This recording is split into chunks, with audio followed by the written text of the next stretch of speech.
అతను అతని లైఫ్లో ఏమీ లేని దగ్గర నుంచి వచ్చాడు. అది పేదరికమైన, రిజెక్షన్స్ అయినా ఇంకా ఎన్నో. కానీ ఈరోజు అతను వరల్డ్ క్రికెట్లో బిగ్గెస్ట్ నేమ్స్ అని ఒక లిస్ట్ ఇస్తే అందులో ఇతనొకడు. అది ఇతని స్పిరిట్కి అయినా అండ్ ఇతని స్వాగ్కి అయినా ఇంకా ఇతని గుడ్ యాటిట్యూడ్ కలిగిన సక్సెస్కి అయినా. హార్దిక్ పాండ్యా 5 సంవత్సరాలు ఉన్నప్పుడు ఇతని ఫ్యామిలీ బరోడాకి షిఫ్ట్ అయ్యింది. బరోడాలో వీళ్ళ లైఫ్ అంత ఈజీగా ఉండేది కాదు.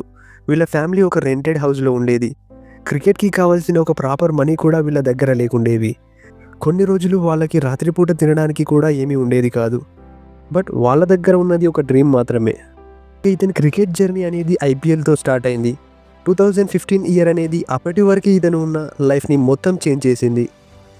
ఐపీఎల్లో ముంబై ఇండియన్ టీం ఇతని బేస్ ప్రైస్ 10 lakhsకి తీసుకుంటుంది. ఇండియా టీంలోకి హార్దిక్ పాండ్యా ఎంట్రీ గురించి చూసుకుంటే 2016 T20స్లో ఇతని డెబ్యూ అనేది జరిగింది. ఆకలితో పడుకునే రోజుల నుంచి ఐపీఎల్ ట్రోఫీస్ని లిఫ్ట్ చేసే వరకు, ఇతని యాటిట్యూడ్ని జడ్జ్ చేయడం నుంచి ఒక ట్రస్టెడ్ లీడర్షిప్ వరకు క్లియర్గా ఇతని జర్నీయే చెప్తుంది. నీకంటూ ఒక డ్రీమ్ ఉంటే అది నువ్వు ఎప్పుడూ గివప్ చేయకుంటే అందులో నువ్వు సక్సెస్ కావాల్సిందే, నో మ్యాటర్ నువ్వు ఎక్కడి నుంచి వచ్చావు అన్నది.